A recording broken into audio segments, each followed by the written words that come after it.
வன்னியர்களுக்கு 10.5% இடஒதுக்கீடு வழங்காத தமிழக அரசுக்கு பாமக தலைவர் அன்புமணி ராமதாஸ் கண்டனம் தெரிவித்துள்ளார். காஞ்சிபுரம் மாவட்டம் ஆட்சியர் அலுவலக அருகே நடைபெற்ற ஆர்ப்பாட்டத்தில் அன்புமணி பேசியதை தற்போது காணலாம். உச்சநீதிமன்றம் இங்கிருக்கின்ற மிக மிக மிக பின்தங்கிய சமுதாய வன்னியர்களுக்கு உள் ஒதுக்கீடு கொடுக்கலாம் என்று தீர்ப்பளித்திருக்கிறது. அதுல என்ன சொல்லி இருக்கிறாங்க உச்ச நீதிமன்றம்? தரவுகளை சேகரித்து டேட்டா சேகரித்து கொடுங்க. அந்த உச்ச நீதிமன்ற தீர்ப்புல அதை தெளிவாக சொல்லியிருக்கிறார்கள். என்ன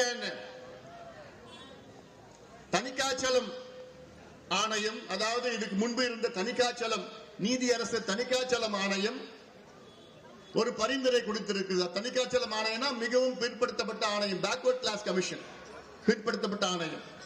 அது ஒரு பரிந்துரை கொடுத்திருக்கிறது. அந்த பரிந்துரையில வன்னியர்களுடைய எண்ணிக்கை மட்டும்தான் இருக்கிறது. வன்னியர்களுடைய சமூக பின்தங்கிய நிலை அந்த பரிந்துரையில இல்ல. அதனால நீங்க என்ன செய்யணும்?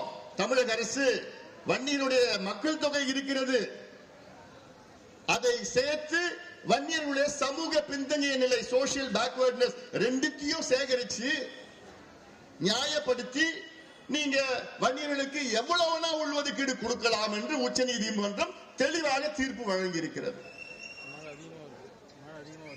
இதன் பிறகு எத்தனையோ முறை மருத்துவர் ஐயா அவர்களும் நானும் நம் கட்சியை சார்ந்தவர்களும் கௌரவ தலைவர் போன்றவர்கள் எல்லாம் எத்தனையோ முறை முதலமைச்சரை எத்தனையோ முறை சந்தித்தோம். அதிகாரிகளை 100க்கு மேற்பட்ட முறைகள் அதிகாரிகளை சந்தித்திருக்கின்றோம். 20 விழுக்காடு எம்பிசி உள்ஒதுக்கீடு நீங்க ஏத்துப்பீங்க,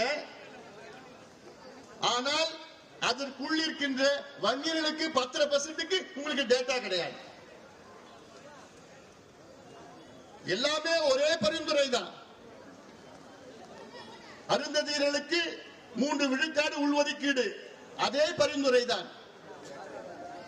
இஸ்லாமியர்களுக்கு 3.5 விழுக்காடு உள்ஒதுக்கீடு, அதே பரிந்துரை தான். 20% எம்பிசி கொடுத்தது அதே பரிந்துரை தான். ஆனால் வன்னியர்களுக்கு மட்டும் எங்களுக்கு டேட்டா இல்லை. எவ்வளவு பெரிய ஒரு மோசடி தமிழ்நாட்டில். உடனுக்குடன் செய்திகளை தெரிந்து கொள்ள சன் நியூஸ் பெல் ஐகானை கிளிக் பண்ணுங்க.